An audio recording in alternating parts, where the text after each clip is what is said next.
سورة نازعات.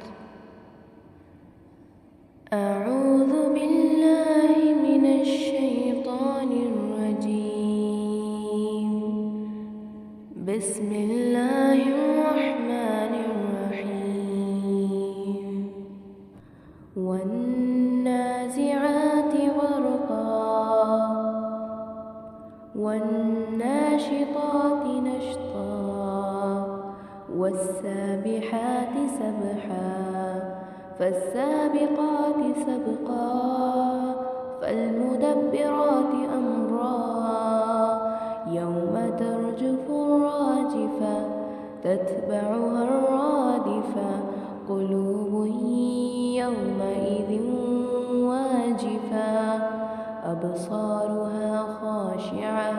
يقولون أئنا لمردودون في الحافرة أإذا كنا عظاما نخرة قالوا تلك إذا كرة خاسرة فإنما هي زجرة واحدة فإذا هم بالساهرة هل أتاك حديث موسى إذ ناداه ربه بالواد المقدس طوى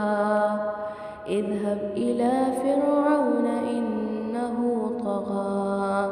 فقل هل لك إلى أن تزكى وأهديك إلى ربك فتغشى فأراه الآية الكبرى فكذب وعصى ثم أدبر يسعى فحشر فنادى فقال أنا ربكم الأعلى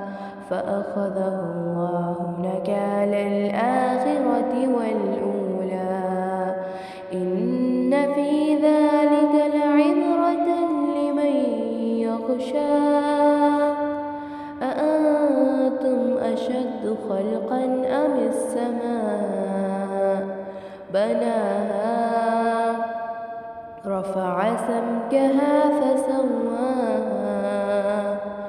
وأغطش ليلها وأخرج ضحاها والأرض بعد ذلك دحاها أخرج منها ماءها ومرعاها والجبال عرساها متاعا لكم ولأنعامكم فإذا جاءت الطامة الكبرى يوم يتذكر الإنسان ما سعى وبرزت الجحيم لمن يرى فأما من طغى وآثر الحياة الدنيا فإن الجحيم هي المأوى وأما من خاف مقام ربه ونهى النفس عن الهوى فإن الجحيم هي المأوى يسألونك عن الساعة أيان مرساها فيما أنت من ذكراها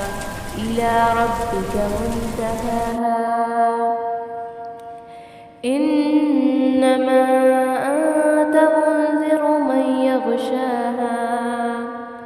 كأنهم يوم يرونها لم يلبثوا إلا عشية أو ضحاها. صدق الله.